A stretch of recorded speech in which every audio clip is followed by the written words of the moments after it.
This video is sponsored by Wildlife Command Center Coffee. More about them at the end of the video.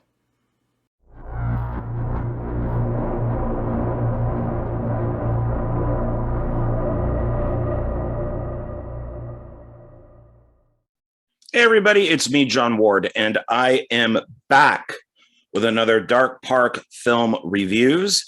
And today is Friday, and on Monday, for Valentine's Day, I put up two short films, basically one film, but two versions of that short film, called If I Can't Have You, ... And these are both kind of obsession found footage films that I shot. And there were two cuts of the film. And one, the short version, was supposed to kind of be more of a VHS type thing. And but I didn't do any of the VHS stuff on it. I basically didn't like crop it to the VHS framing on that, like the full frame. So I just kind of left it as it is. So it's actually was part of something else. And I just took the short version and just put it up. And then the cell phone cut was what it was originally meant to be. And then I had to cut out all the cell phone stuff. So that's technically it's the original cut. It's the longer cut of the movie. Because of YouTube, thanks YouTube, I had to censor the nudity in it, and which there's breasts in it. Selena Deeb, the actress in it, shows her breasts, and of course YouTube freaked out. And I asked my friend Joe Lujan, who's done mini films like, The Immortal Wars, Rust, Billy, mini stuff, who's a master of visual effects. So if you're looking for visual effects, posters and stuff, contact him. He was nice enough to blur out the breasts. So it is a censored version, and I'm sorry about that. But I just want to have the cast and crew and anybody who would like to watch the film or even download it, to have it. And then eventually, I think sometime down the road, there is going to be a found footage DVD coming out, and both of those will be on it, uncensored. So that's what I put out for Valentine's Day. I thought that though the one film, but the two cuts were appropriate for Valentine's Day, seeing that they were about, I don't want to really say love because it's more about obsession. And so today I wanted to continue with the Valentine's Day theme. And I'm going to try to do that more with my videos, is whenever there's a holiday that rolls around, I'm going to see about doing something similar to whatever the holiday is, whatever I have the ability to do. And so today I want to look at Valentine's Day films that I own. And I did think that I owned two that I guess I don't. I thought I owned the movie Pontypool, which is really good, and X-Ray, which is also known as Hospital Massacre.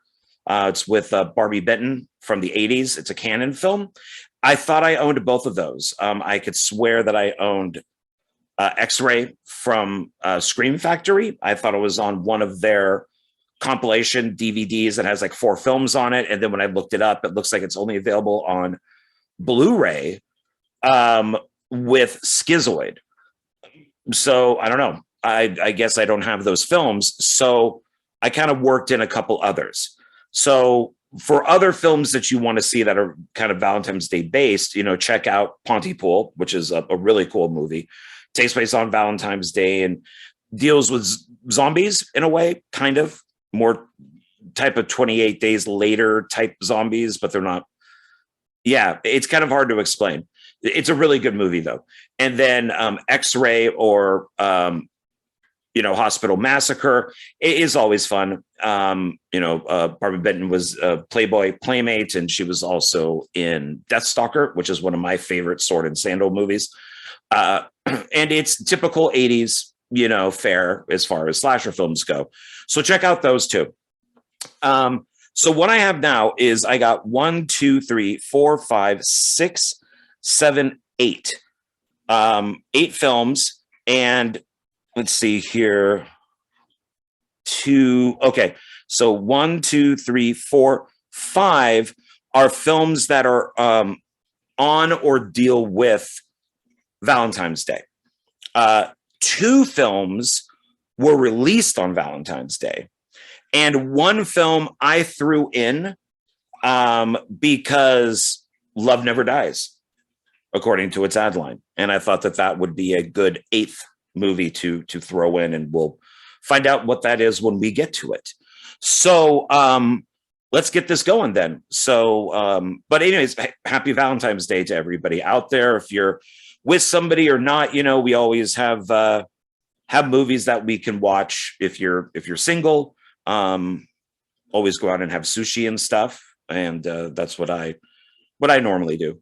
And just treat myself to a nice sushi dinner and then go home and watch horror movies. Unless I'm with somebody, and then we probably still do sushi and watch horror movies and other stuff. But right now that's where I'm at, is just sushi and horror movies. Oh, well. But all right, so let's start this. So the first film, if you're a slasher fan, if you're a horror fan, and you don't own this movie, I don't know what to tell you. It is, in my opinion, one of the best slasher movies ever made. It is part of that Canadian wave of slasher films that came out in the 80s. And it is one of the most perfect, I think, slasher films ever made. And that would be My Bloody Valentine, the original. So this is the special edition. And it includes never before seen deleted footage. Cross your heart, ... and hope to die. What this is it is, there's a lot of dust on it. Didn't notice that. Oop, I hit the mic. So, like I said, made in Canada, picked up by Paramount.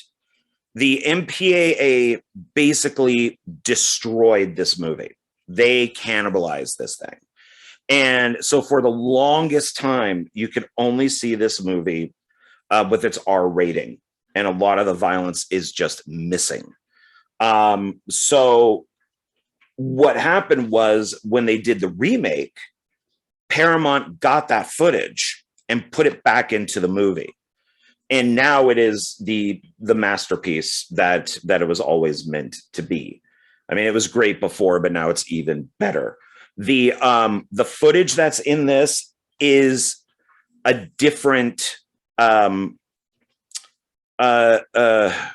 obviously I'm blanking on the word that I want to say, but the footage looks different. So it's not. You're going to notice when you watch this that when the uncut stuff rolls around, it looks different.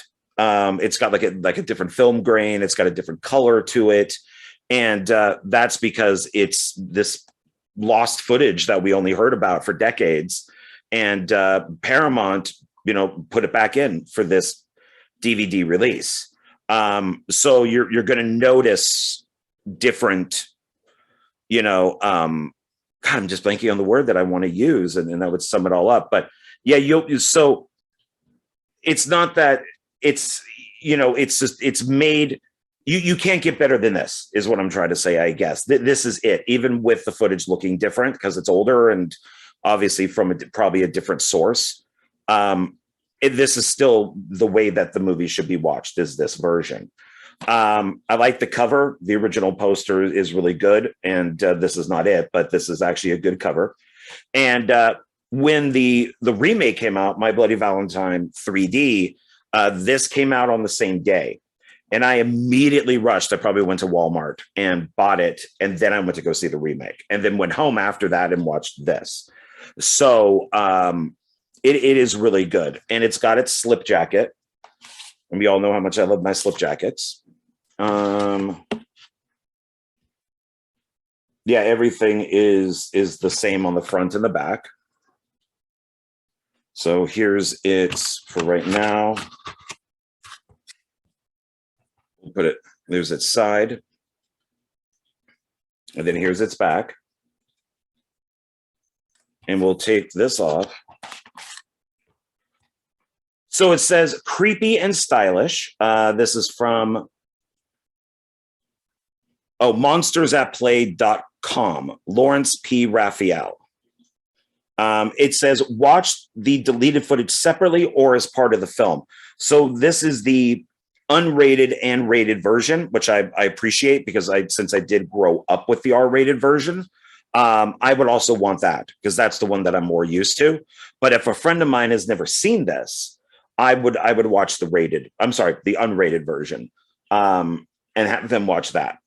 But just explain to them that the footage is it's going to look a little off from time to time.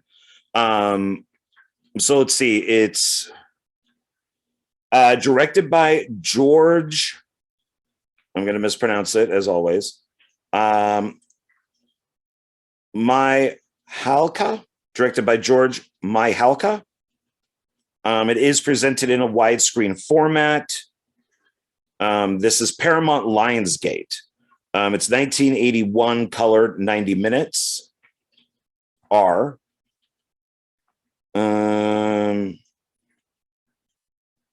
So I'm not even sure if they're considering this to be like a rated, unrated movie. Maybe it's just considered R, even with the footage put back in. Let's see. So this version of it came out in 2009. It's written by John, I believe he pronounced his name as Beard, John Beard. Story concept is Stephen Miller.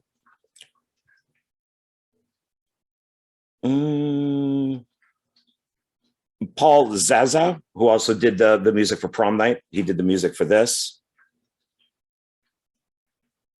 Now it does have special features on it, and these are good special features. So special features include Bloodlust, My Bloody Valentine, The Rise and Fall of the Slasher Film, which is basically a look at like the Canadian films that had come out. They talk a lot with John Dunning, who's the producer of this, and I believe he's also the producer of Happy Birthday to Me, which is another good one.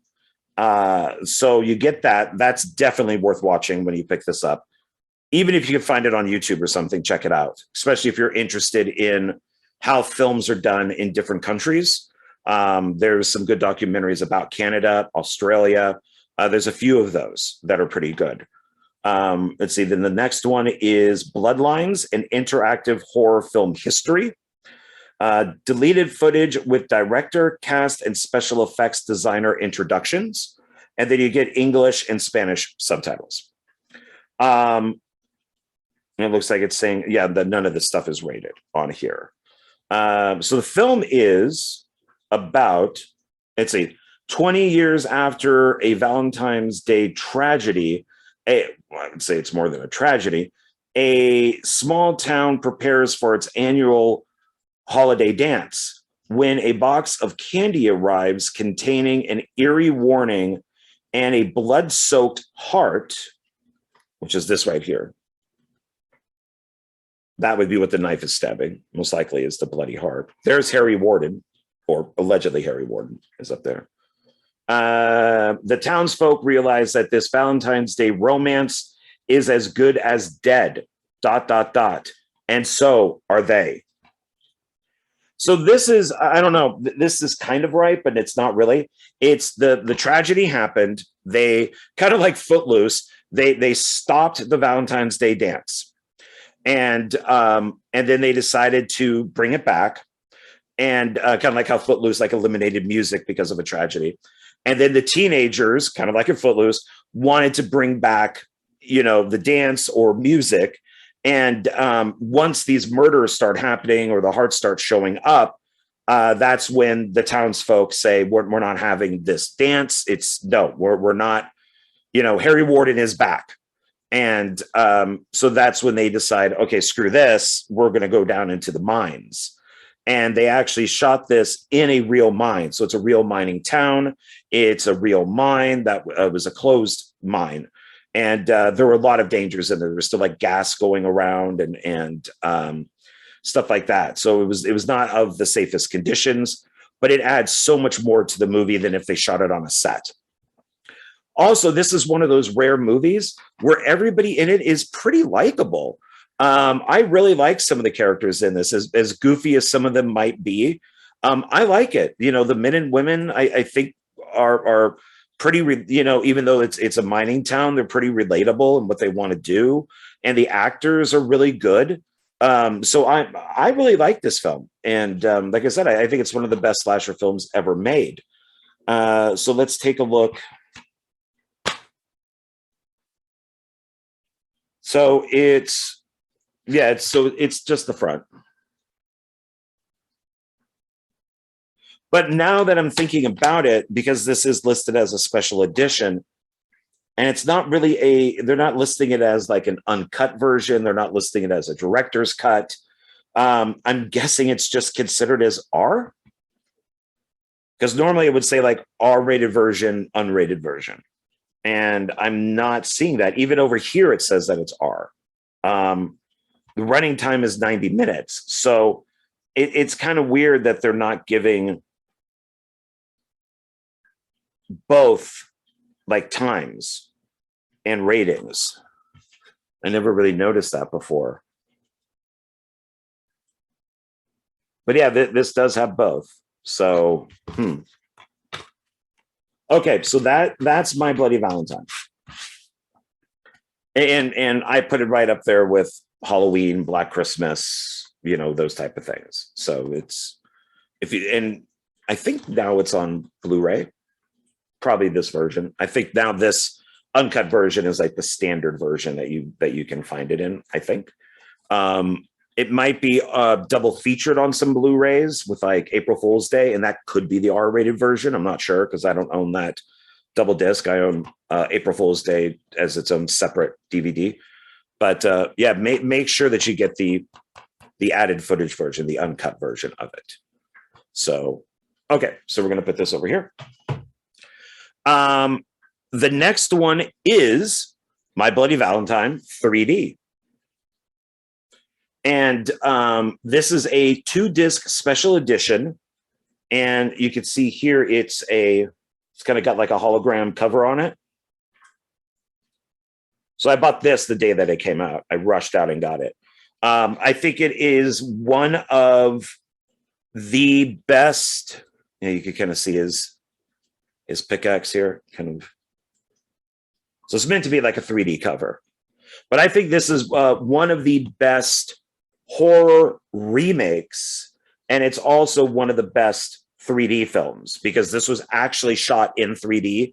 It wasn't like those pieces of shit like I believe like Wrath of the Titans and some of those other movies where it was shot 2D and then the studios converted it into 3D. This is actually shot in 3D. They used 2 different cameras, and it was from the very beginning meant to be in 3D.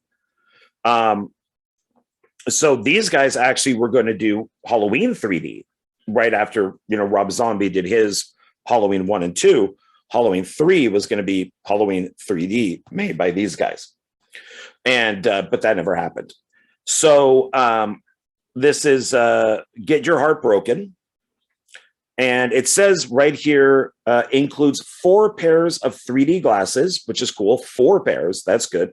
Most of the time they only put 1 or 2. Also includes the 2D version.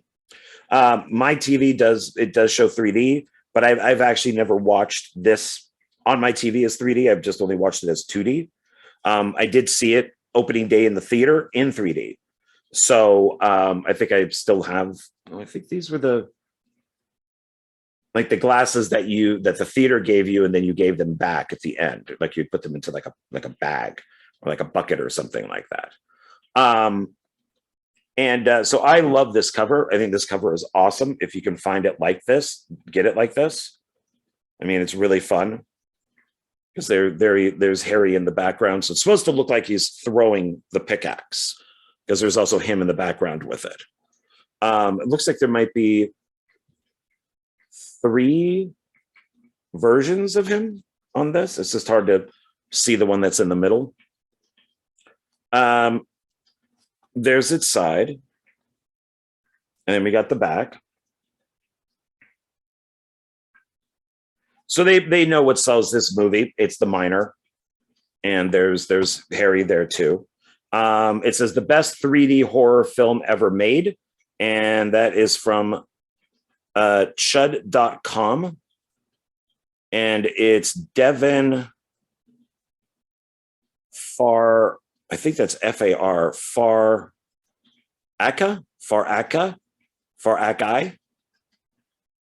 They even say back here again, includes 4 pairs of 3D glasses. It is widescreen, 2009, color, runs 103 minutes, and it's rated R. Looks like this is through Lionsgate, but not Paramount.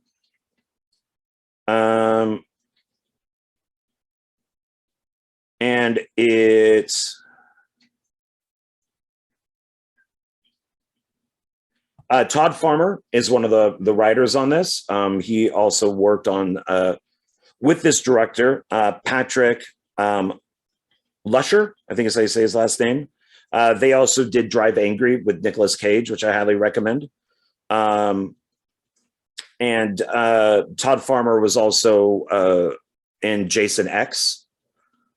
I like Todd Farmer's work, and I like the director's work, Patrick Lusher. I know I'm probably saying his name. It's probably like Lusher.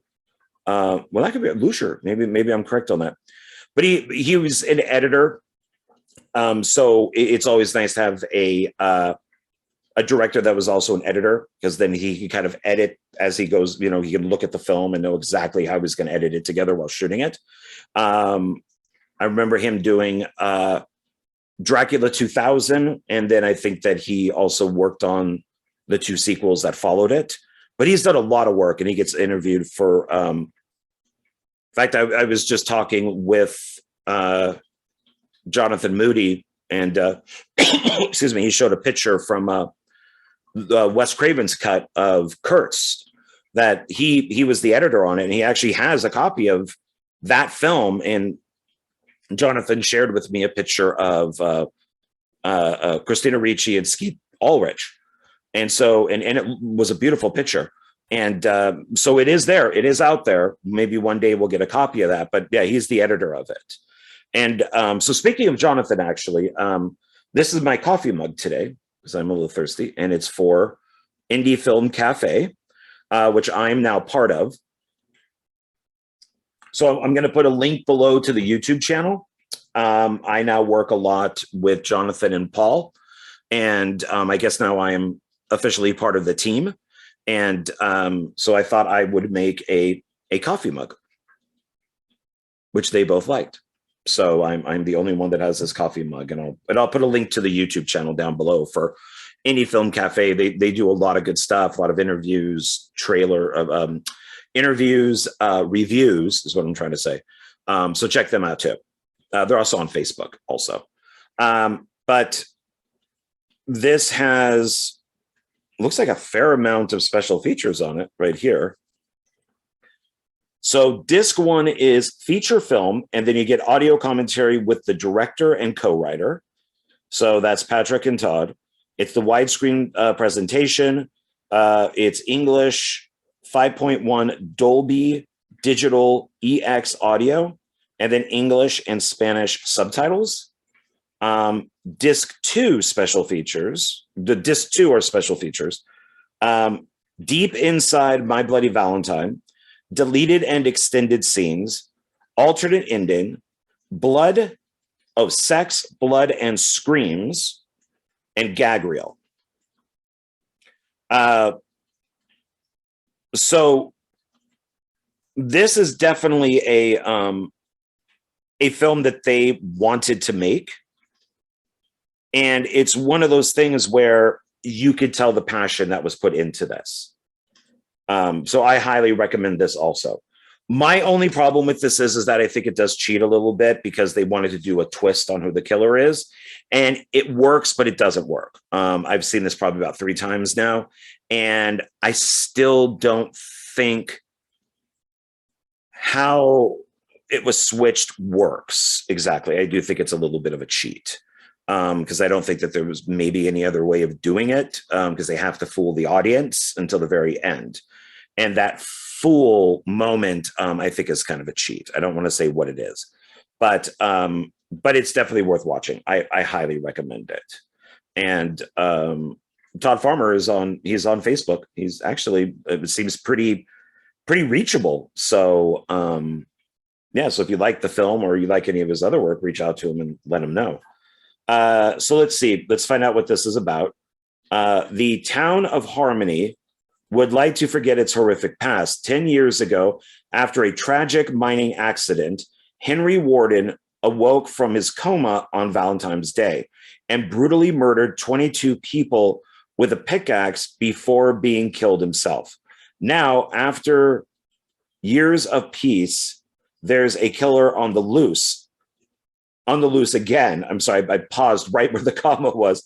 On the loose again, wearing a miner's mask and brandishing a pickaxe. Has Henry Warden returned from the dead? And so this, I just wish that this is so, well, wow, look how you can really see it there. But when I turn it and it goes into a shadow, it's really hard to read. I mean,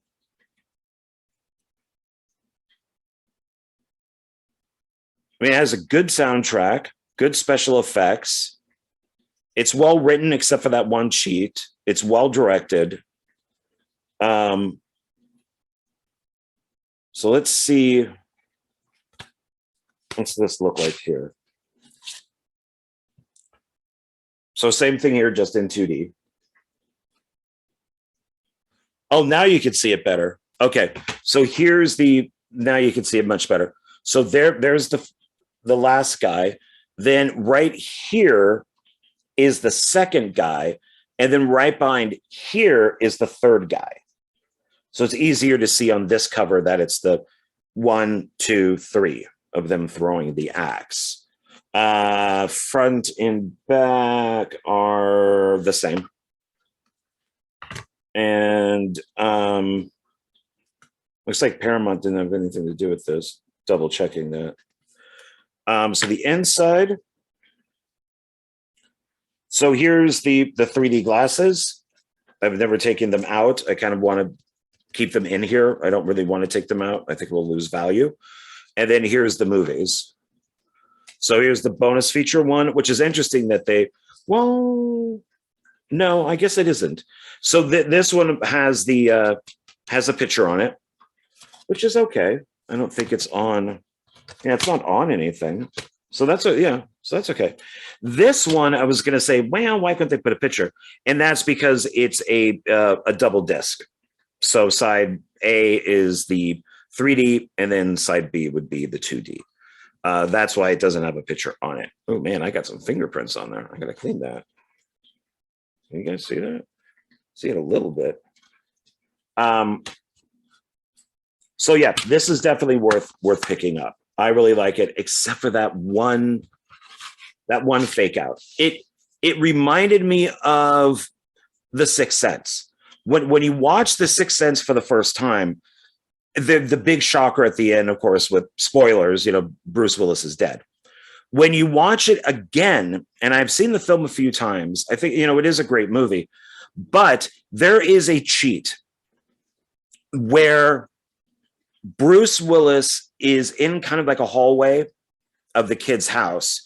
And on one side, Bruce Willis is sitting, and on the other side is the kid's mom. And they're not speaking. And I guess the idea is that they've said all they need to say, and that they're just waiting for the son to come home. But the problem is that can't be possible. So for the audience, it's a cheat. We're supposed to think that they've already had this conversation, and now they're just waiting for the kid. But if you really look at it story-wise, it doesn't make sense. because even the stuff with Bruce Willis, that Bruce Willis would be wandering around going, why aren't you listening to me? Why aren't you talking to me? He would be like, how could he get onto a bus? Because I think at one point, maybe we even see him on a bus or something, but how would he drive a car? How would he, go into a store and buy food? How would he do any of this type of stuff? And I think all of that can be kind of thrown away, but it's this one scene of Bruce and the mom together that I think is a huge cheat. And it's there solely for the audience to throw them off track. And they do something similar in this. And that's when I went, Sixth Sense, this is a cheat. And I pretty much knew who the killer was after that because of just thinking about what they did with Sixth Sense. But it's still worth watching. So, okay. Moving on to next film. The next one is Valentine. And this is another one that I highly recommend. It's got a great cast in it. And, we got, I'm going to mispronounce his name. The guy from Buffy who played Angel, that guy. David Bor Easy. No, David, I'm going to try it. David Bor Nanza? David Bor Ananza? Denise Richards, Marley Shelton, and Kathleen Hagel, and that's before she was known. She's the pre-credit kill in this. That's her there. And, Denise Richards is there. And so it's got a great, and I haven't watched this in a while, ton of dust on this thing. It's got a really good cast. I like that they use like the Cupid as the killer. Down here, it says, remember that kid everyone ignored on Valentine's Day? He remembers you. Yes, he does. I remember back, back in like, wasn't middle school, preschool, I guess would be before middle school. And I remember this, and you would put on your desk like the little paper bag and you'd draw hearts on it and all that type of stuff. And everybody is supposed to give you the Valentine's Day. Like nobody's supposed to be prejudiced. They're supposed to give, everybody is supposed to get it to feel equal. Even back then you were supposed to feel equal. And this one girl walked up to me and she goes, I'm only giving you this Valentine's because I'm told I have to. Fuck off. What'd I do to you? I guess something maybe for her to say that, but it was pretty mean. I think I ended up going through most of school with her, maybe even high school. So I forget who it was, but it wasn't very nice. It was very mean. Of course, kids can be mean. This has got one of those old school, I think this is Warner Brothers. So it's got one of those old school clothes and like this. I've never really been a fan of these. Because there's nothing to protect this. If you get anything on this, it's messed up. So here's this side. And then we got the back. And of course, we got, Denise Richards there in her bikini. She's gorgeous. So, why wouldn't you? And let's see, it does say smart, stylish horror. Expertly structured, and that is from Kevin Thomas, Los Angeles Times. It's directed by Jamie Banks. It's based on a novel by Tom Savage. Let's see here.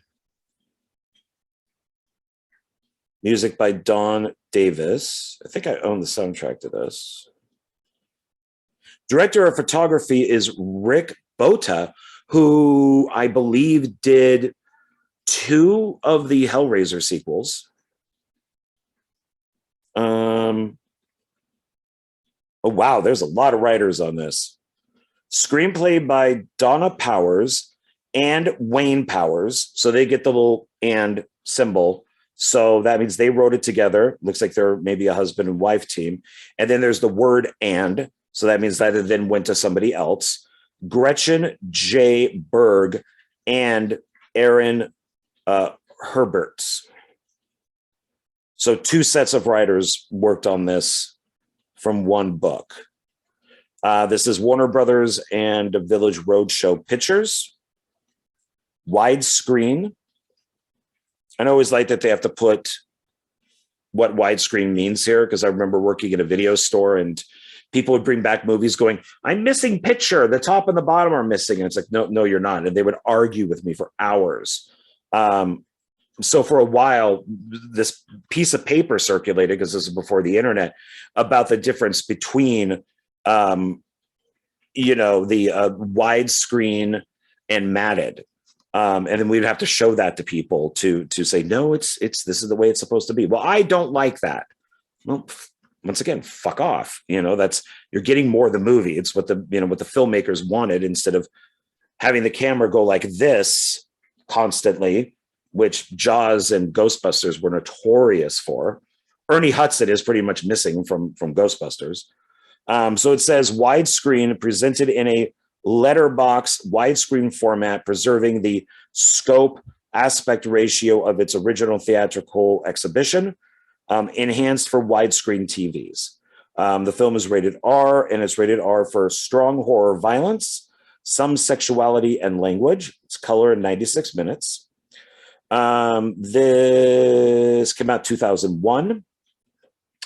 Its special features are feature-length audio commentary with director Jamie Banks, cast crew interviews, club reel of the song Option by Orgy, interactive menus, cast film profiles, scene access, languages, English and Spanish dubbed in Quebec, subtitles English, French, Spanish, and Portuguese. So let's find out what this is about. So there's Angel with the lead girl. I believe I haven't seen this in a while. I believe she's the lead girl. So I think, spoilers, Denise dies, I believe. In fact, she dies in that hot tub that she's in. She drowns. I think this has a pretty good twist ending to it. I like it. So let's see. What is this about? So revenge is sweet, just like a Valentine bobbin? Bon. Oh, bonbon, like the candy. Okay. Revenge is sweet, like a Valentine bonbon. At least that is what a vengeful Cupid masked killer thinks. Be my Valentine, ... or else. Broken hearts and other mortal wounds await a cast of contemporary young stars when they play dating scene veterans. They play dating scene veterans dying for love in this humor-laced, twist-filled thriller cleverly directed by Jamie Banks. Oh, Jamie Banks did Urban Legend. And starring David Borazin and Nazeeb, TV's Angel and Buffy. Denise Richards, The World Is Not Enough, and Wild Things. Marlee Shelton, Sugar and Spice. Oh, yeah, I thought she looked familiar. That's a funny movie. Kathleen Hagel, TV's Roswell, and more. Cards, candy, and flowers are nice, but for fans of Stoker, shocker, terror, there's nothing like Valentine. I'm going to think that this was written by somebody who doesn't know horror movies. I've never heard of Stalker, shocker. It's got a hyphen, so it's meant to be one word, terror, but okay. Here's our menu, which is kind of connected to the special features here. So let's see.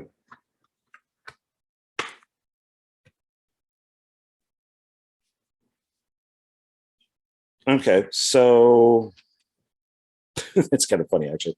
So here's our inside. And so it's got the picture of all the main cast up here. And then here's our scene index. So you could go from scene to scene. Got Denise Richards on top of a guy here with a Valentine's Day box. This is what I was saying is kind of funny. So they have these three people, Valentine, and they just cut everybody else out. So if you see everybody, the other two girls are just missing. I kind of like that, actually. At least it's different. But it's kind of funny that they're just like, just get rid of them. We'll just use these three. Okay. So this is worth getting also if you don't have it. I bought these, I think, before Blu-ray came out, or maybe I got them used. Well, Valentine, I probably got used. But I think that was before Blu-ray. I don't know if a lot of these are out on Blu-ray. The next one is called Lover's Lane. And that's it right here. And this one has an interesting director. So we'll get to that in a second. So Lover's Lane, there's no such thing as safe sex. They do mention right here with Anna Ferris, Scary Movie, and songs by Christian Davis. I have no idea who Christian Davis is, but I obviously know who Anna Ferris is. So this is, she made this movie before she got big. I like the cover of this. I like the cover of Valentine too, but it's very Scream. So you can kind of tell when this came out that they were still doing the Scream, even though this is 2001, that they were still doing the Scream type posters. This cover I like. I do like this. And and I was really surprised. I originally saw this on VHS. And of course, it doesn't have this on the VHS because Anna Ferris, I don't think, was known then. It was only when it got released on DVD that she was known. This also works off of urban legends, mostly the one where the couples, with the couples in the car making out and they can hear the scratching. And then when they leave, there's the hook in the car. So that's where this hook comes in. And they do kind of give it like a ghost face right here, though. So, and then we got the car, and then we got a woman right here. That's down at the bottom. Here's well, you don't want to see that side. You want to see that side. And then we got the back. And so there's Anna Ferris, all cheerleadered up. Dead woman here. We got, looks like a house blowing up here. It does say up at the top here, there's no such thing as safe sex. Oh, come on. Think of something different. Really? You couldn't get two different ad lines? So stupid, so lazy. Special features, trailer. Wow, thanks. So this is first look. It was 2000 when this came out. It does have nudity, graphic violence, strong sexual content, and adult language. Oh, so I think it came out 2000 on DVD maybe, but then it says 1999. It looks like is when it was made. So I was mentioning the director, and the director, so as you know, I introduce every video with saying, hey, it's me, John Ward. Well, this appears to be directed by John Ward. But I'm J-O-H-N. This is J-O-N, Ward. Two different people.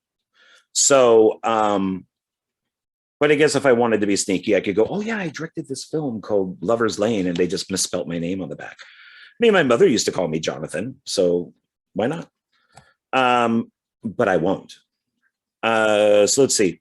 Is there anybody else in this? Of course, Anna Ferris gets top billing. Yeah, I don't recognize including the crew. Anybody else?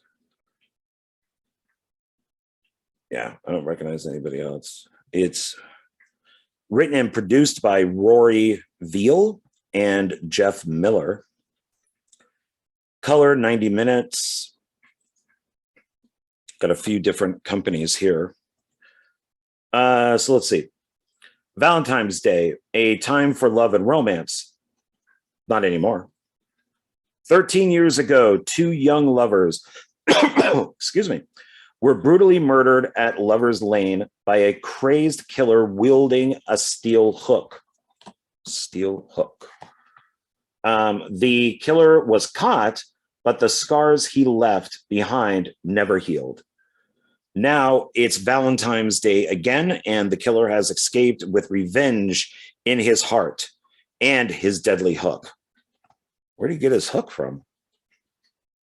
Maybe it's a different hook. When a group of teens heads up to Lover's Lane for a little romance, the action gets hotter than they planned. It's up to Michael, Ridley Smith, and Mandy, Aaron J. Dean, to overcome the past, stop the killer, and make sure that history doesn't repeat itself. I don't think Anna Ferris is like the main girl in this, if I remember right. I haven't seen this in a while. So let's see. Yeah, it's just the front. Well, yeah. I mean, okay. So Lover's Lane is right here on the guy's arm, so you don't really see his arm. You just kind of see the hook more. Here they moved Lover's Lane up to the top, so we do see his arm more. So that's nice. That's good. So you're seeing more of the hook and his arm here. So that's not too bad. Okay. So the next one is one that I found at Dollar Tree, or as I call it now, $1.25 treat. Also, Bloodbath TV did a review of this. I'm not sure if they did it on Bloodbath TV or Bloodbath and Beyond, but they're great. They're on YouTube, so check them out. But it's Cupid. I found it for $1. I think I did pay the $1 for this. I think I did. I got this last year. And the scenes that they showed on Bloodbath TV looked hilarious with the Cupid, because it's an actual Cupid. It's not a guy in a costume. It's a creature that goes around shooting people. And they seem to really enjoy it, but, in a bad way. I have not watched this yet, so I'm going to watch it soon because of their recommendation. And I've talked to Jay Bond a couple times about stuff, and he seems like a nice guy, and he seems trustworthy when it comes to movies. So yeah, so here we have Cupid, and it's got Georgina Jane, Sarah T. Cohen, and Michael O. Yuza. And it says it will be a Bloody Valentine this year, I would think, with that thing. It's got a good cover. I like the cover. They don't hide what the creature looks like. And from what they showed in their review, they don't hide. The filmmakers do not hide Cupid at all. Like, Cupid is right there. They paid for it. It's going to be right there. So here's its side and its back. And who brought this out? Uncorked. So we always know quality from Uncorked. So it looks like there's Cupid up here, and then we have 3 people screaming. And it says, "Love is never dead." And I don't know if the film actually looks this way, or if it's just the back of the box, but there's all these different colors on here, kind of making it almost look like Creep Show or cosmic horror-y. But here you have woman with a book, man and woman together. There's Cupid, and it's got the wings and everything. And then here's a woman's face. Looks like maybe it's on the ground. Not seeing anything as far as special features go. It's not rated. English, widescreen, 84 minutes. Written and directed by Scott Jeffrey. 2019, so it's still fairly new. Anybody else in the Mm, not that I could see.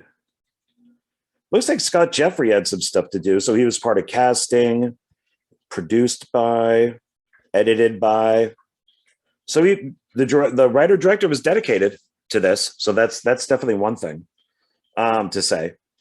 So let's see. After being horrendously embarrassed by the mean girls at school, Faye, a practicing witch, summons the evil Cupid to take revenge on all those within the school grounds. However, all turns very real on Valentine's when Cupid does, in fact, rise and will stop at nothing until the walls are covered with blood. Me likey. The students must figure out a way to stop Cupid and undo the spell before their hearts get broken, ... very literally. Okay. Proportion Productions, and then Uncorked released it. So let's take a look at the inside. Yeah, as we know from Uncorked, it's just the front. It's just the front cover. Okay. So now the next two are films that don't take place on Valentine's Day, but they were released in theaters on Valentine's Day. And the first one is, and if you don't know what film I'm about to show, it's probably the most famous movie to ever be released on Valentine's Day. Then I don't know what to tell you, but it's Silence of the Lambs. I love Hannibal. I love the whole Hannibal series. And the studio was expecting this to bomb. They were not expecting it to do any good. When Manhunter was released, it tanked. It didn't do anything. So the producers purchased from the writer, Thomas Harris, for $1, they purchased the rights to Silence of the Lambs. And of course, as we know, it won for Best Film. There is that debate on, is it a horror movie or not? I say it is a horror movie. So it would be the first horror movie to win the Academy Award. It is by far one of the best movies ever made. And it is such a great film in every way possible. This is the collector's edition. So for all my Hannibal stuff, I wanted to get the best versions that I possibly could. On here, it does say Jodie Foster, Anthony Hopkins, Scott Glenn. I like the type of the Silence of the Lambs. What are they? Croy machines where you click, click, click, click, click. And that's what it looks like up here. The Death Head's moth is right there. And then we got Jodie on the front here. I did see this in the theater. I think I saw it twice. And one of the things that two things I absolutely love is Jonathan Demi, who directed this film, of course, is from the Roger Corman School of Filmmaking. So Roger Corman is a congressperson in this. So he's got a cameo, which is great. And since some of this is shot in Philadelphia, George A. Romero makes a cameo as like an FBI agent. And he speaks into like a walkie-talkie. It's very brief, but if you know what Romero looks like, he's there. So that's pretty cool. It does leave out some of the stuff from the book, like basically like a Crawford's wife with cancer and stuff like that. So they left out a lot of the stuff, which then they put back into the TV show, which I know this may be, I don't know, people may not like me for this, but I did not like Hannibal, the TV show. I could not get through it. I could not get through the first season.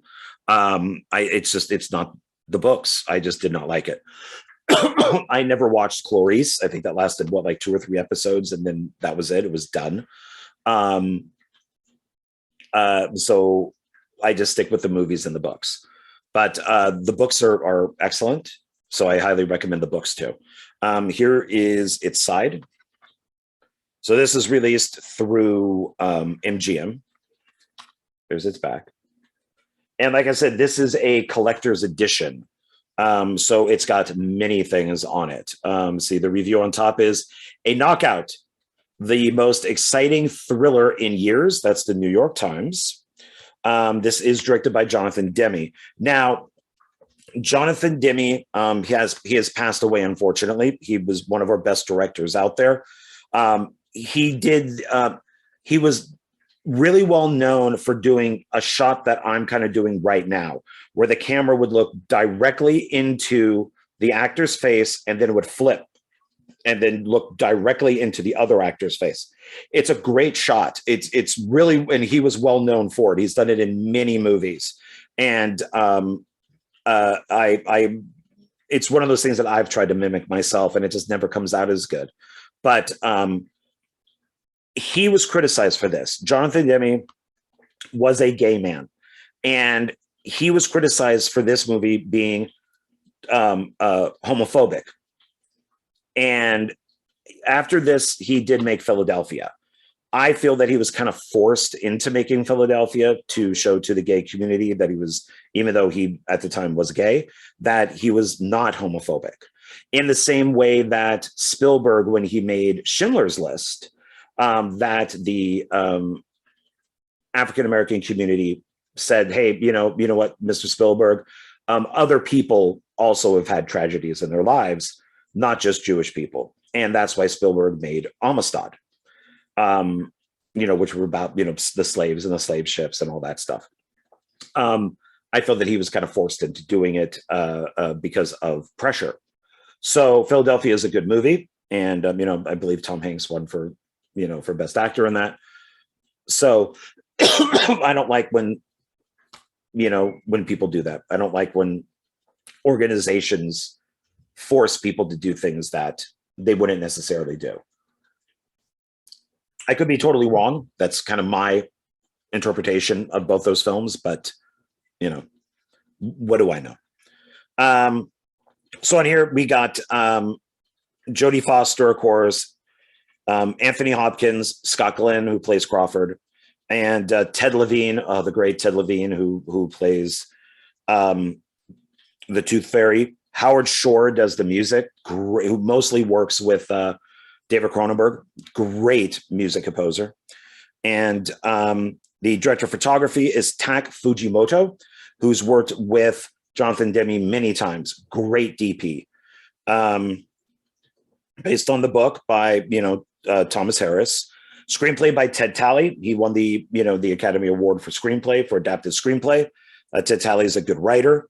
And it is widescreen.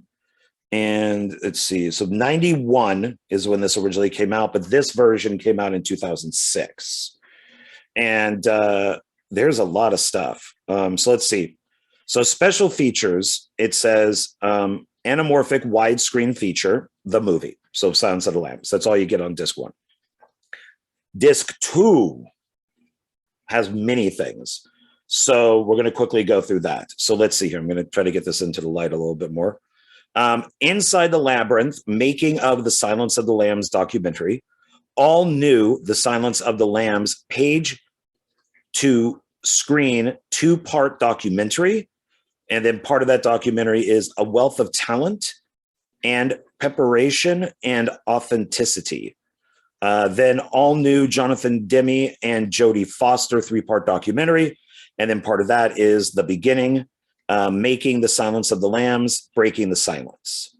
And then we have all new scoring, the Silence featurette, outtakes reel, original 1991 making of featurette, 22 deleted scenes, photo gallery, including more than 100 exclusive behind the scenes shots, TV spots, Anthony Hopkins promotional phone message, and theatrical trailer. This is why I picked this up.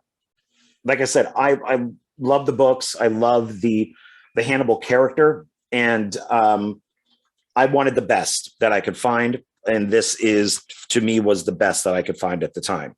On it, we have all these kind of black and white pictures that are really nice. So you got like Jodie Foster. There's like the Death's Head moth. We got Tooth Fairy there. I'm sorry, I called him Tooth Fairy. He's Wild Bill. He's not Tooth Fairy's Red Dragon. I'm sorry. So Wild Bill. Buffalo Bill. I'm still getting it wrong, and I love these movies. What is going on with me? So Buffalo Bill. Take all that stuff back. There's Hannibal with the mask. There's the Death's Head Moth again. Hannibal looking up. Here we have the girl that's in that kind of like a basement well. Jodie Foster with some moss around her. Hannibal. Girl in the well that's holding the Buffalo Bill's dog. And then there's Buffalo Bill, and I think that's, yeah, he's holding the cocoon for the moth. So let's see what this, oh, this is MGM and 20th Century Fox. Tooth Fairy. Come on, John. Come on, get with it. All right, let's find out what's going on here. So satellite. Oh, satellite. I'm doing good. Sedate yourself with this delectable collector's edition of one of the most shocking, compelling, and diabolical crime thrillers ever made. This 2-disc edition of The Silence of the Lambs includes in-depth, behind-the-scenes documentaries about the film's journey from page to screen. Generous servings because of Hannibal, servings of deleted scenes, still photos, outtakes, and much more. Jodie Foster and Anthony Hopkins deliver sensational, Oscar-winning performances in this powerful, stunning Los Angeles Times and spellbinding The Hollywood Reporter 5-time Academy Award winner. When FBI agent Clarice Stalling Foster is assigned a case involving a mysterious serial killer, she seeks counsel from an imprisoned cannibalistic psychiatrist, Dr. Hannibal Lecter, Hopkins, whose fascination with the young woman is as great as his hunger for murder. As their relationship develops, Starling must confront her own demons and an evil so powerful that she may not have the courage or strength to stop it. So there you go. Yeah, this is a great movie. It is a great film, but we're about to get something to where people may not like me with what I'm going to say. So let's go inside. And so it's got some stuff inside here. So first, here's the movie. So disc 1 feature. Okay, it's slightly okay. So they got one moth here. Oh, they got one moth here. And then for the special features, they have 2 moths. It does say disc 2 special features. So they just changed the moth on it. Yeah, I guess to make the disc different, to make it easier for people to spot what disc is what. So now we got some stuff over here. So let's take a look at what this is. Okay, so try to take that out. All right, so the first thing is this here. And does it open? Yes. So it looks like it has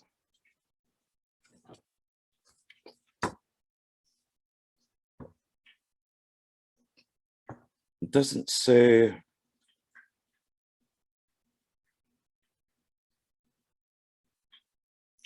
So it looks like this is taken from a bunch of different sources. Try to, you can kind of see it over here. Oh, there we go.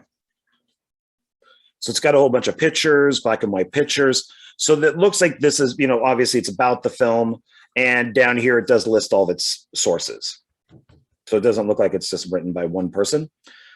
So you get a little behind the scenes on paper. And then on the back here, scene selection, so you can go from scene to scene. And you got Hopkins and Foster there. You got the little death's head moth there. And then its website. So now this, let's see, it's wrapped.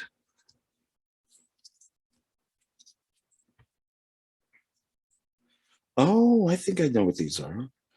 I've never taken these out of these, so this is going to be the first time. So these look like recipes. Dr. Hannibal Lecter requests the pleasure of your company for dinner. RSVP is what it says. So we flip the first card, and this is a fava bean risotto. Serves 4. And I guess these are actual recipes that you can make up, probably ones that he mentioned in the movie. So let's see. So then the next one is deviled lamb's tongue, serves 2. And it's got the same front on it. Looks like maybe there's 4 of these. The next one is, okay, foie gras and fava bean salad, serves 6. No, is there 5? There's 5. The next one is chicken liver and fava bean corsa nari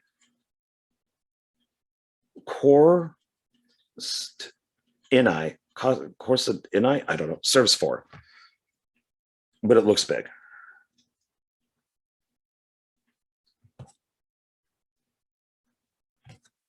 I try, but my brain just doesn't let me connect the letters correctly.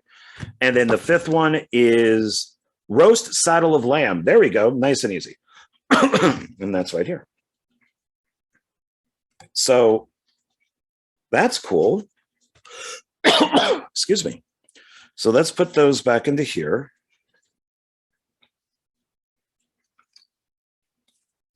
Try to get them in. I don't ruin the little thing here. There we go. Okay. And then it does come with a, yeah, so this version of the film was meant to come out around the same time as Hannibal Rising. And it says, it started with revenge in theaters February 9th, 2007. And then there's a little asterisk, and it does say subject to change, just in case. And then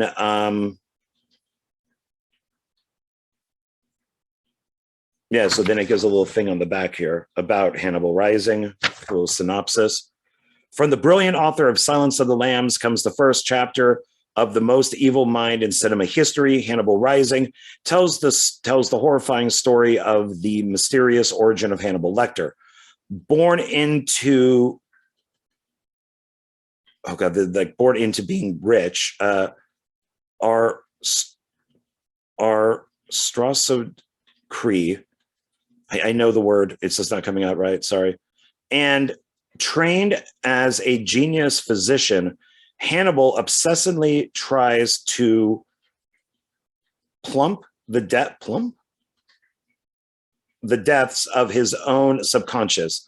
Hannibal's ghosts prove to be real people, vicious predatory war criminals from whom he needs the answers to his past and ultimately revenge. His quest, however, will endanger everyone and everything he cares about, and nurture the dark desires that will demand feeding. For an exclusive sneak peek at Hannibal Rising, log on to HannibalRisingExclusive.com and enter the code REVENGE, all uppercase. And so it looks like, yeah, book written by Thomas Harris, screenplay by Thomas Harris, directed by Peter Weber.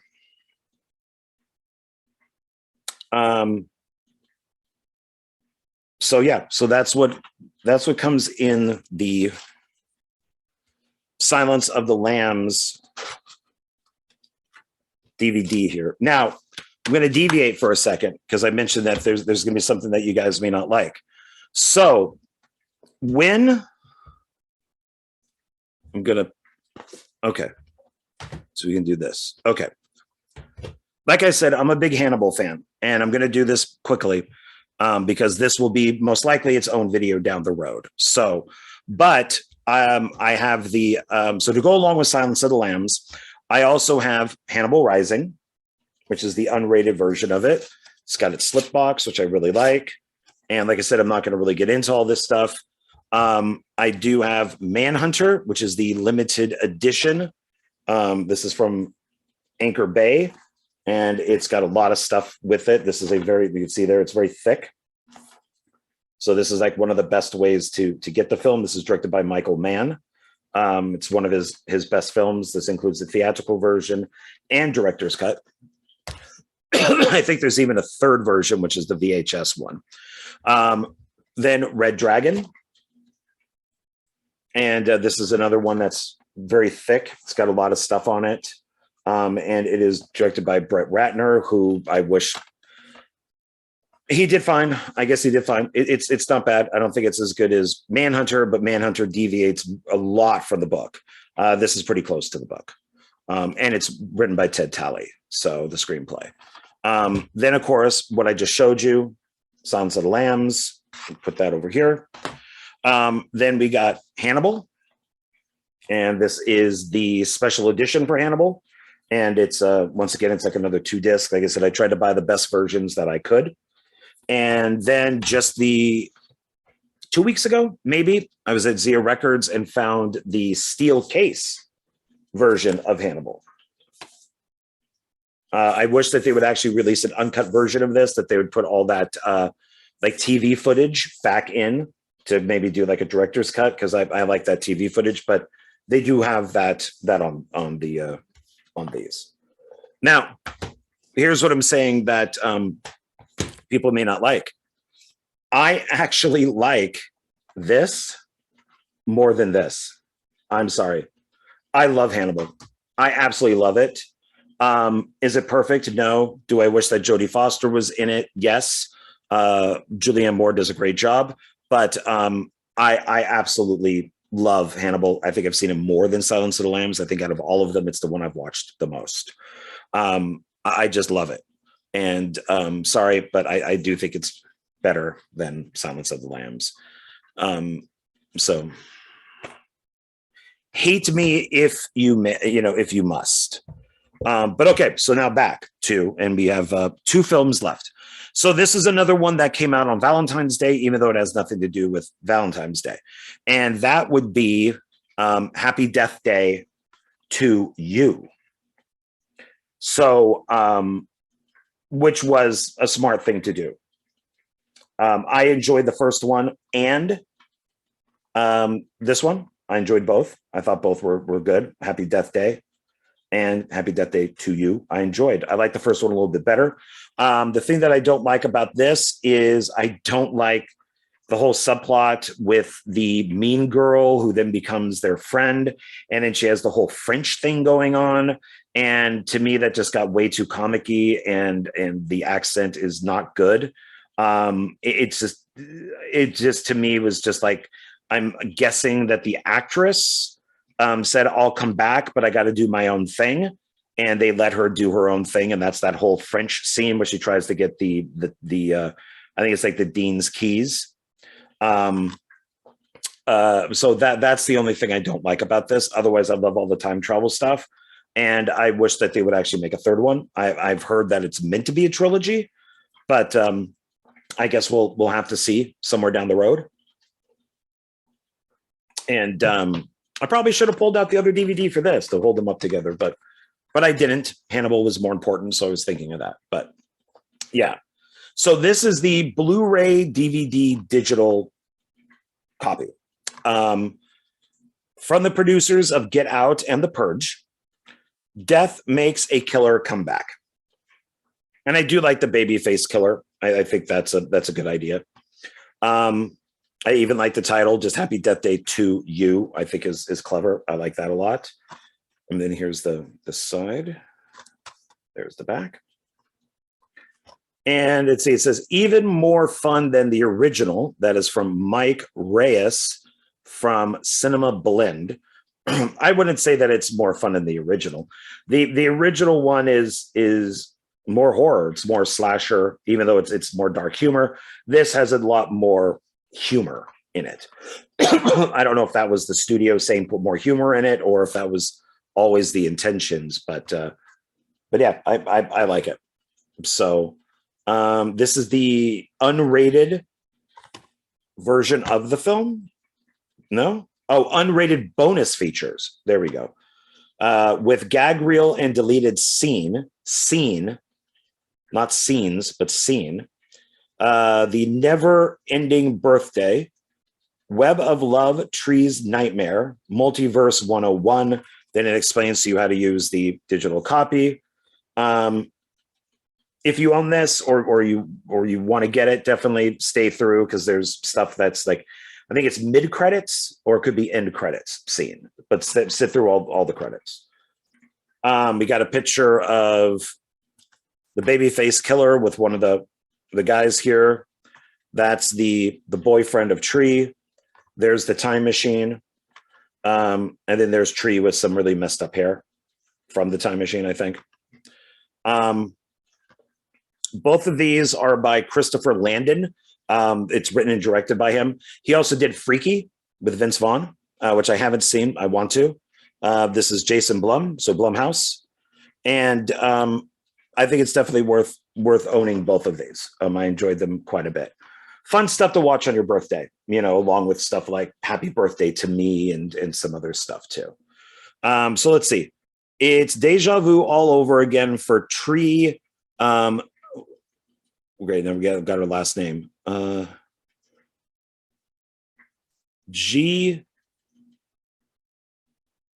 Come on, man. Jelb Man? Tree Jelb Man? Jelb Man. Why can't it just be Smith? The snarky sorority sister who solved her own murder by repeatedly reliving her death.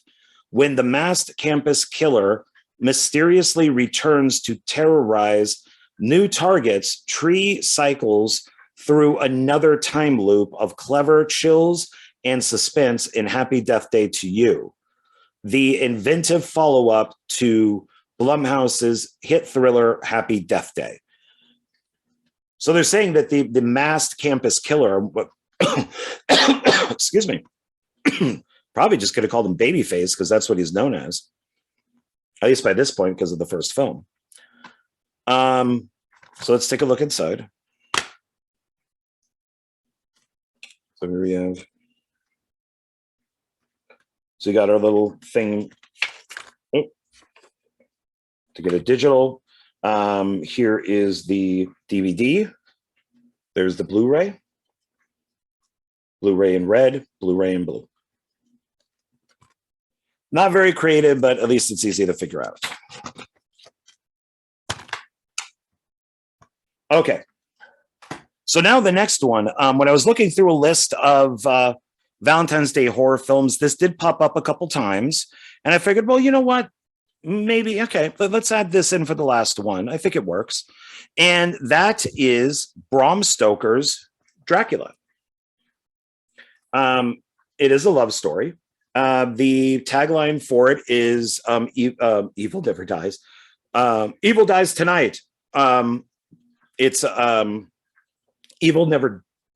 love never dies. Thank you.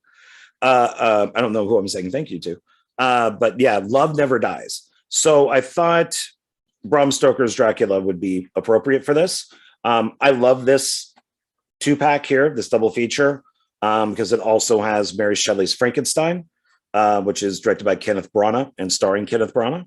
And it got Robert De Niro as the Frankenstein monster that I really like. John Cleese is in this too. And John Cleese, I think, is great. And this is Gary Oldman, Winona Ryder, Anthony Hopkins, Keanu Reeves. Before we really liked Keanu Reeves, I think, just giving a horrible British accent. directed by Francis Ford Coppola. And it's got a good front. I like that it's on like a tombstone. And we got the moon with some lightning with like the red in the background. Collector's box set. Here's our side. So this is Sony. One thing that I like about this, because I think you can get it on Blu-ray, is I found it at Zia Records for like $3. It was like really cheap. I was really surprised. Here's our back. And so this side is all Dracula. This side is all Frankenstein. So there's the DVD cover for Dracula. There's the DVD cover for Frankenstein. We got some pictures here. So we got Van Helsing there. There we got Dracula, Winona Ryder there. Here we got Dracula's brides, I think, are there. Here we have Dr. Frankenstein right there. I want to say that's maybe Frankenstein's soon-to-be bride or fiance. And then there's De Niro as the monster.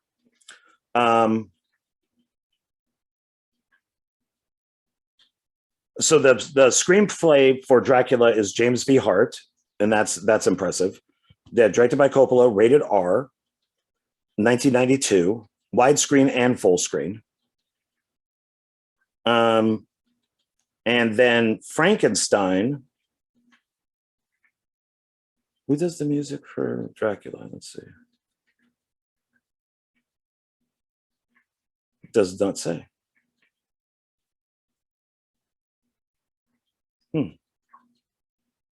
Does not say. I know Dracula's got a great soundtrack. And then for Frankenstein,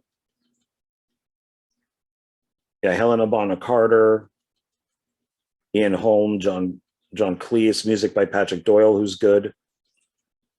Frank Darabont is one of the screenwriters. It's produced by Coppola, James V. Hart, and directed by Kenneth Branagh. Rated R, 1994. So this came out 2 years after Dracula. What? Hold on. I'm going to have to look into this. Okay, so Dracula is widescreen and full screen, but Frankenstein is only full screen? Theatrical trailers. So I've used this example before. So Dracula looks like this, but Frankenstein looks like this. So you're missing, I'm having a hard time doing it. There we go. All the sides. I don't know if that's intentional. Maybe the movie was not shot widescreen. I'll have to look into that.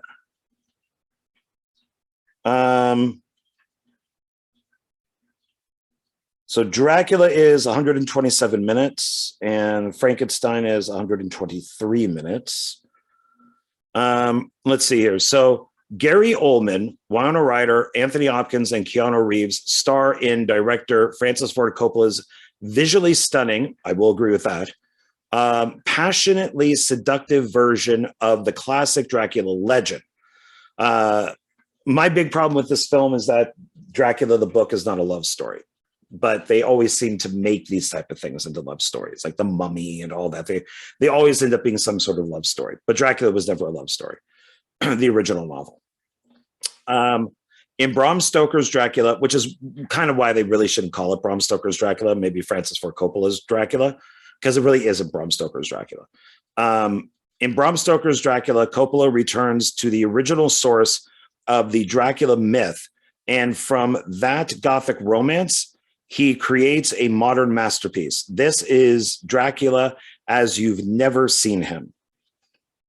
And then for Frankenstein, Robert De Niro, Kenneth Branagh, Tom Hulse, who was Amadeus, Helena Bonham Carter, Adrian Quinn, Ian Holm, and John Cleese star in Kenneth Branagh's acclaimed adaptation of Mary Shelley's Frankenstein. True to the original, Here is the story of a young doctor whose obsession with death leads him to create a life, an inspired adaptation that's emotionally complex and truly terrifying. So the book for Frankenstein is that it's more like a journal. So it's neither one of these films is like 100% the, or even close to really what the novels are, but they're still good. I'm just really annoyed with with full screen for Frankenstein. I'm gonna have to look at this stuff. So it's come out like this. They're like this. So let's look at Dracula first. So it's got its, yeah, like that's what the poster more or less was. And they're very thin. Let's see, so it's got the actors' names: Bram Stoker's Dracula, Francis Ford Coppola film. Yeah, Love Never Dies. So that's why I thought it would be appropriate. Winner of 3 1992 Academy Awards: Best Costume Design, Best Makeup, Best Sound Effects Editing. And then we got the pictures of the cast down here, which match the names up here. Is it side again? And then the back. So let's see, winner of 3 Academy Awards, 1992. Yeah, anamorphic widescreen. Here it says 130 minutes. But according to this, it says 127 minutes. Color, we got the different sounds on here. We got the different languages. Columbia Pictures, also American Zoetrope, which is Coppola's company. 1992. Let's see.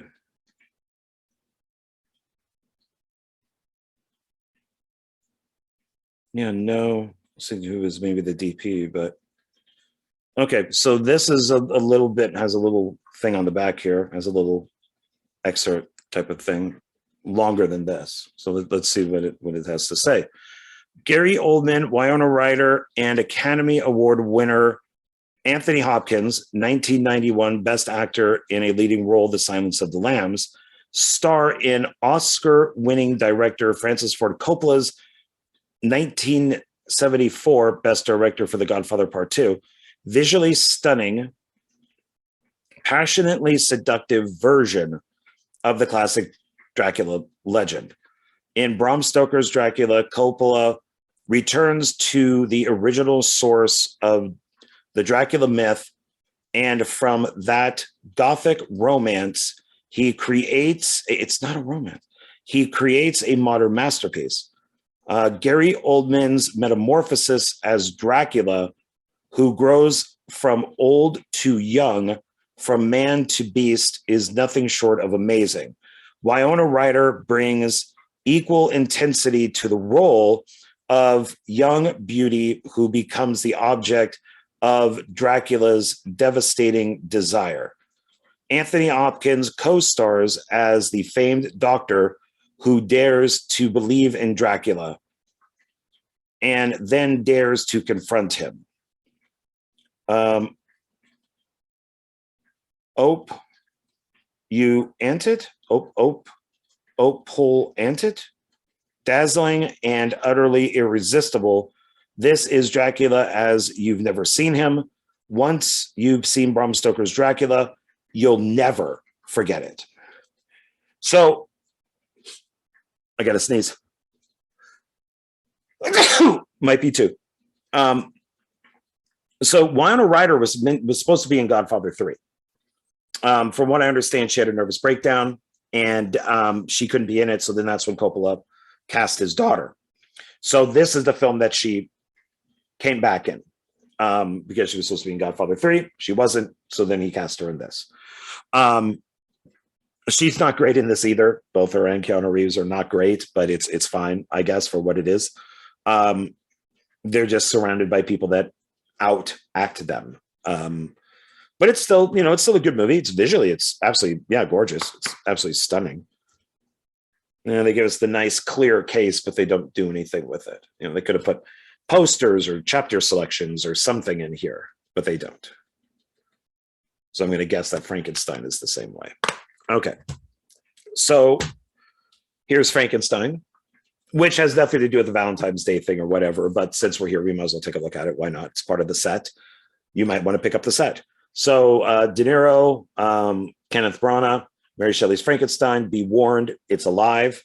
And then we got Kenneth Branagh and Helena Bonham Carter, who has broken up many relationships with directors. So she's a great actress, but one that likes to break up relationships. So, and it's one of these thin boxes.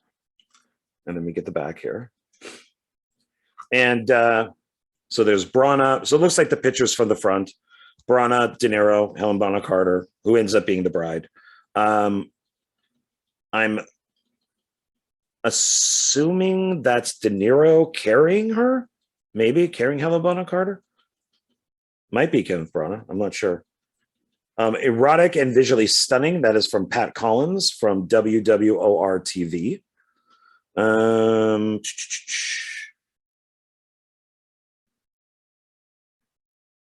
Yeah, music. Yeah, so a lot of this is the same. Full screen, man. 100. So this is 123 minutes. What does it say on here? 123. So that's correct. Rated R, 1994. So let's see what it has to say.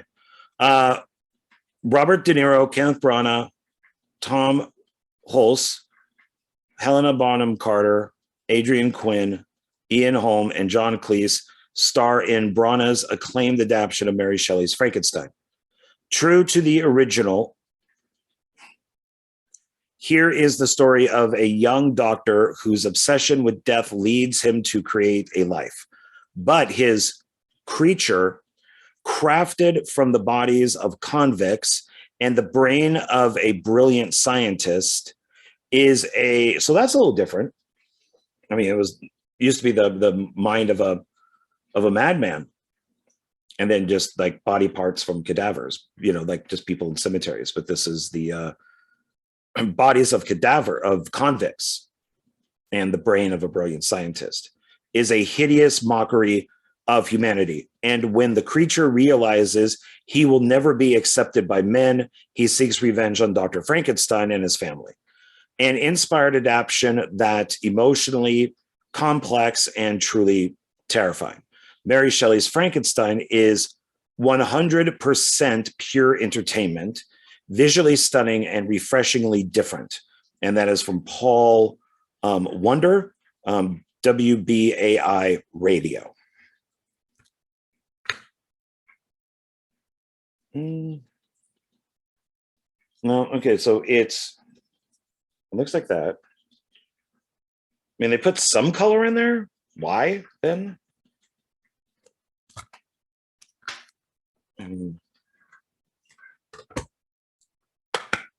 Well, I mean, there's color in this one too. They just didn't do anything with it. So, oh well. All right, so let's put these back into here. Yeah, so those are in the correct order. So they go like that. And then they come over here. All right, so that's everything I got. So we'll do the recap as we always do. We start with the last one. So Dracula is the main reason why I brought this one out, but Dracula and Frankenstein, why not? You know, I guess both kind of deal with love in a way, but mostly Dracula. Good disc, pick this up. Then Happy Deathday to You. Fun sequel, like the original better, but still fun. Silence of the Lambs, great movie, one of the best films ever made. Academy Award for horror movie. I don't care what people say, it's the first horror film to win an Academy Award for best film. Cupid, which looks fun. Check out the Bloodbath TV review. Lover's Lane, directed by John Ward. So check that out. Anna Ferris.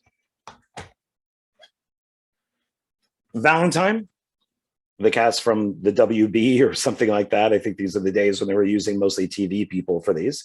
Fun film. I would pick it up if you don't have it. Of course, My Bloody Valentine 3D,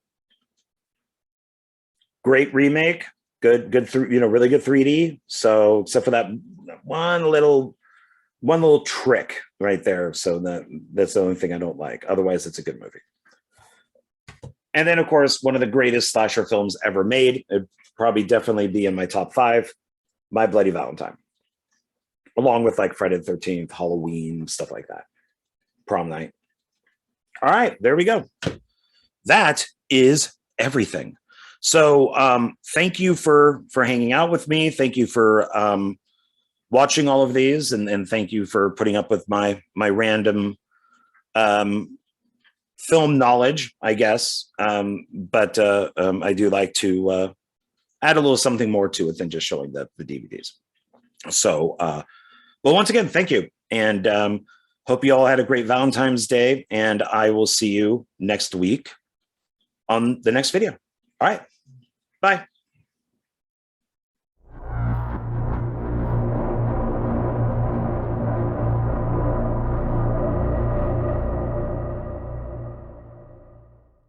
Hey, everybody. Thanks for hanging out after the video. And thank you for watching the very first Dark Park Films sponsored video. And who is that sponsor? Well, I've now learned if I do this with my hands, they go to the right area. There we go. That would be Wildlife Command Center Coffee. And you can purchase it right there. You can go to their website, which is buyWCC.com, and pick up their coffee. They have 2 blends, which I'm going to show you now. The first coffee is this one right here. This is a breakfast blend. It's 10 ounces, and it is a medium ground. And it does say, and it's breakfast, like I said, and this is what it says right here. It says, early bird can catch the worm. So there you go, a breakfast blend coffee that helps you catch the worm in the morning. And I really like this one. I'm more of a breakfast kind of blend coffee guy in the morning. So this one I really like. It has that little bit of oomph to it to kind of get you moving, get you up and out. And so I really enjoy this one, but that doesn't mean that I don't like the other one, which is this one right here. This is a dark roast. It is also 10 ounces, and both of these are $7.99 at their website. Pretty good price for 10 ounces worth of ground coffee. This one is, it's a little darker. So it's, I think it's better for drinking at night. Maybe if you're, writing a screenplay, or if you're filming, this has got that oomph, that double punch to get you going. So this is one that I also recommend. I like both of these quite a bit, but I kind of do, the breakfast in the morning and then the dark more at night. So I recommend both of these quite a bit. And how did I find out about these two, these 2 coffees here? And how did I find out about Wildlife Command Center? Well, when I was working on Night of the Zomghouls, there was a box of coffee that was just sitting there, filled with coffee. And we didn't know what to do with it. Like, whose is this? Who brought it? Why is it here? And so we just kept going to the store and buying coffee.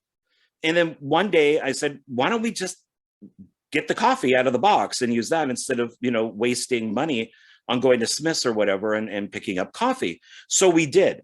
We did not realize that it was the Wildlife Command Center coffee, and that it, was sponsoring the movie. And it was great coffee. Everybody loved it.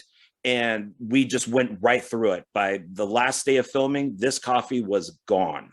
And I went and found out, about Wildlife Command Center, asked if they would like to be a sponsor for Dark Park Films, for their coffee. As many of you know, I love coffee. I love coffee mugs. And so this was a perfect match. And Wildlife Command Center is great with animals. So they provide a great service for rescuing animals. So it's kind of that double whammy for me. where coffee, helping animals, you can't go wrong. And they were even cool enough to send me, get in there, a coffee mug, because they knew that I liked coffee mugs. And right now, I don't get that. A little bit. I'm going to go on the keyboard, but that's their dark blend, because I'm recording this at night. So I am actually drinking that while recording. Also, one thing that you can get at their website, which is cool, is you can get this. There you go. This pocket knife, which is $9.49. And this is pretty cool because it has their name on it. Wildlife Command Center, we can catch it. And this is what it looks like. Put that down there. There we go. Fully out. So you're getting like the bottle opener, you got the corkscrew, you got a screwdriver, you got a blade, and then you got this little hook thing that you could pop it into something that doesn't have a tab, and then the liquid or whatever in there will come out. So this is pretty cool. And I'm just going to keep mine in my car, because you never know, you might need a pocket knife. So please support them. I'm going to have links down below, where you can, check out just the Wildlife Command Center. I'll also have a link for Wildlife Command Center coffee, and it will basically be for both these guys right here. And please support them. I support them. I think what they do is pretty awesome. And maybe this coffee will be on your set or in your kitchen. It will definitely be, on my set in my kitchen. I know that. So please, once again, I'm going to show you these. Please go to their website and pick up their coffee and make it part of your day or night, depending on which one you like. So that'll be about it. I really appreciate it. Thanks for hanging out with me. And yeah, so thank you. And once again, please support my channel. Please support the Wildlife Command Center, and I will catch you later. Bye.